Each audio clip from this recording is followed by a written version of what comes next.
नमस्कार, आमी गौरिका कलकाता कैनभासे आपनादेर सकलके स्वागत जानाई। आजकेर विषयबस्तु होच्छे मन खारापके किभाबे भालो करबो बा बोलुन मेजाज यदि ठीक ना थाके सेटाके किभाबे आमरा ठीक राखबो। विषयबस्तु निये आलोचना निश्चय करब, तबे तार आगे बोले निই प्लिज सबस्क्राइब करुन कलकाता कैनभास। किभाबे करबेन एकटु देखे निन।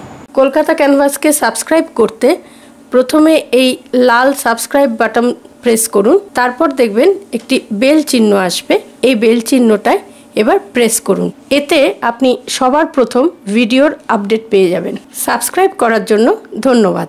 চলে আসি বিষয়বস্তুতে।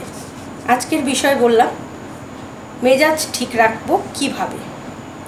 অনেক সময় দেখবেন খুব স্বাভাবিক নিয়মেই আমরা বলি আজকে না মুডটা ঠিক নেই, কোনো কারণ নেই তবু ভালো লাগছে না, বা ধরুন কোনো খারাপ একটা সংবাদ পেলাম মনটা খারাপ লাগছে, বা ধরুন কোনো কারণেই শারীরিক কোনো কারণে বা মানসিক কোনো কারণে কখন কার কি মনে প্রবলেম হয় কেউ বলতে পারে না, কিন্তু মেজাজটা ঠিক নেই এটা বুঝতে পারছি।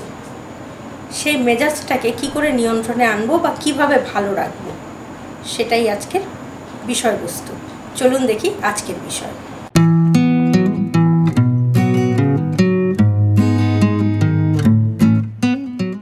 মন ভালো রাখার প্রথম পয়েন্টটা খুবই সহজ, সেটা হচ্ছে হাসি। আপনি যদি হাসতে পারেন প্রাণ খুলে তাহলে কিন্তু আপনার মন খারাপটা কখনোই থাকবে না।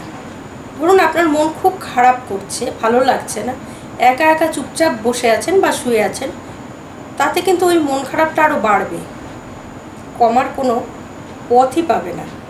তখনই যদি আপনি একটু পাঁচজনের সাথে গল্প করলেন, আমাদের ফ্ল্যাট কালচারে এখন মোটামুটি ফ্ল্যাটে প্রত্যেকের সঙ্গে প্রত্যেকের কথাবার্তা থাকে, একটু গল্প করলেন, কারোর ঘরে গিয়ে কি হাসাহাসি করলেন, কি বন্ধুবান্ধবদের ডাকলেন বা কোনো বন্ধুর বাড়ি গেলেন, গিয়ে প্রাণ খুলে হাসুন, গল্প করুন, দেখবেন আপনার মন অটোমেটিক্যালি ভালো হয়ে গিয়েছে।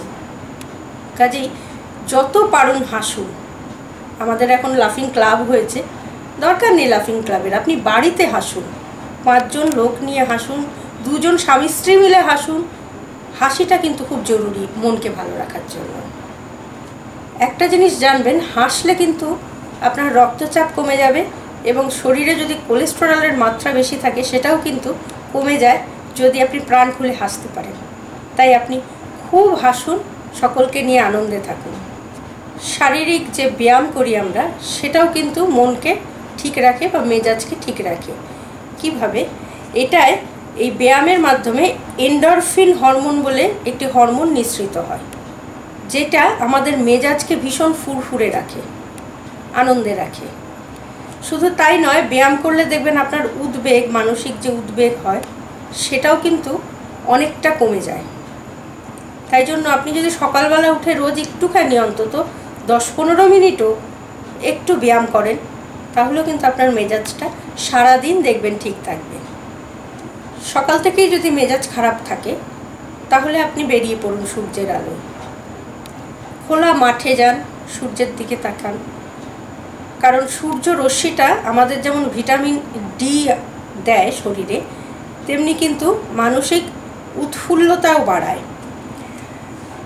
যার জন্য সূর্য রশ্মির যে আলোটা, আভাটা, সেটা কিন্তু শরীর এবং মন দুটোকে তরতাজা করে।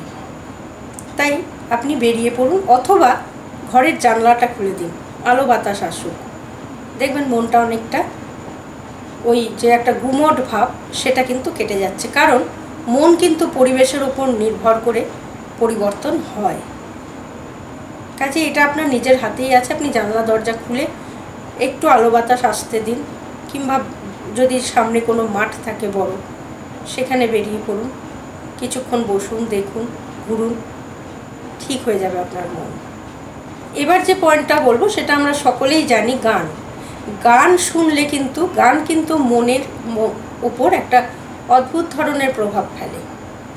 আপনার যদি মন খুব খারাপ লাগে তাহলে আপনি গান শুনুন।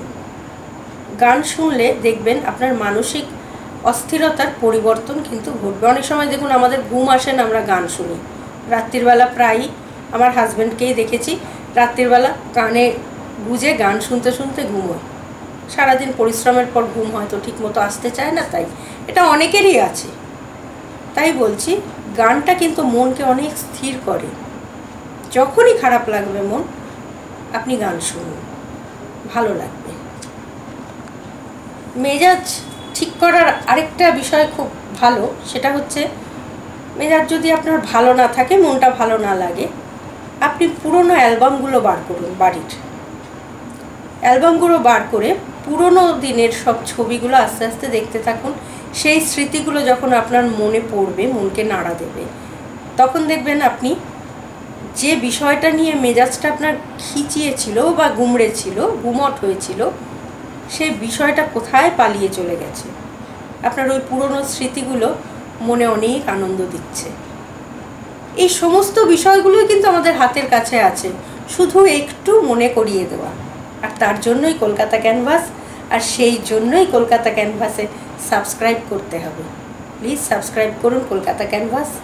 এই ভিডিওটা যদি ভালো লাগে লাইক করুন, শেয়ার করুন, কমেন্টস দিন। আজ এইটুকুই, আবার আসবো অন্য কোনো ভিডিও নিয়ে, অন্য কোনো বিষয় নিয়ে। ভালো থাকুন, নমস্কার।